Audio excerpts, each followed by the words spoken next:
కోసం నేనెంతగానో చూస్తూనే ఉన్నాను ఇన్నాళ్ళుగా.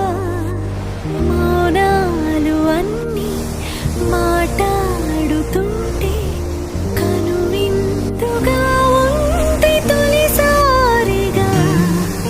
అపురూపమేగా నాకీ క్షణాలు దాచేసుకుంటాను.